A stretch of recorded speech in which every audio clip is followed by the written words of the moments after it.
Joining me now from Austin, Texas, Texas Attorney General Ken Paxton. Thank you so much for joining me.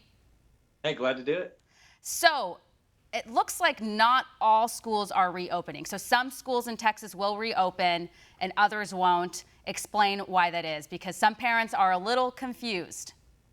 Well, it is a little confusing since we've never been through this before, but what we've got going in Texas, we have school boards representing different parts of the state, making different decisions based on factors that are related to their area, whether there's a bigger outbreak, what their student population looks like, what their circumstances are, and what their parents in that school district want. So you're going to see our state actually doing it differently depending on where people live. Yeah, in the video we just listened to, they were trying to make the argument that remote learning is pretty much the same as the classroom, that you're going to be learning the same thing. But I would argue that that's just not true. As somebody who's taken a few online classes, I would say that there's a bigger advantage to actually sitting in a classroom, learning and talking with your teachers and your peers. Yeah, I agree with you. My daughter is a dyslexia teacher in Texas, and she would agree with you. She wants to go back because she's told me she's done it both ways. She's a new teacher, but she's done it both ways, and she has told me it is very difficult to teach those kids online. It's very difficult to keep them accountable. Who wants to keep schools closed down? I mean, there's a big effort, there's a big push from the media just to keep schools down indefinitely. Yeah, I don't know if there's any particular person. It's just there are different people in different pockets that are apparently worried about children contracting this virus, which certainly there's a potential. There's just this balance, and I think the balance is best decided by people that are in a local area with parent input and looking at what's in the best interest for the children in that area.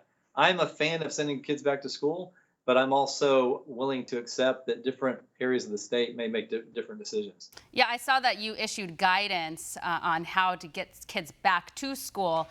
And also in this video, we were listening to like the social distancing and stuff. And I'm thinking of the classrooms that I was in when I was younger, and our classrooms were packed. So I just can't imagine, how do you even social distance? I mean, maybe in Texas they have bigger classrooms, and they can space these desks far apart. But in my world, what I remember, you didn't have the option to do that. Well, it is true. Everything is bigger in Texas, so that is I heard. True. Yes, you probably heard that too. No, I mean, it's a challenge. I don't know that they can social distance in every school. It's going to be a real challenge if all children come back. So again, that's going to be each school district, each school is going to have to operate differently based on their facilities. And that's why decisions shouldn't be made at, high levels here. Decisions be made at the local level where they know what their circumstances are better than we do. Yeah, and of course there's a big focus on the consequences of reopening schools, but there's very little attention dedicated to the consequences of keeping students at home, and also what happens for parents. I mean, parents who need to get back to work, how are they going to find people to help educate their kids and take care of their kids? I mean, really, it's a difficult situation. Yeah, we have short-term consequences, as you said, with parents having difficulty trying to get to work now. And then we have long-term consequences. We won't know the effects of this probably for years, as children maybe are not getting the education they should be getting because they're not at school. So I think these consequences are going to live with us for a while, and unfortunately, we're going to see them more down the road. So Texas was considered one of the coronavirus hot spots. I think it was with Arizona and Florida a couple weeks ago. Where is Texas right now when it comes to COVID-19? Are you still a hot spot?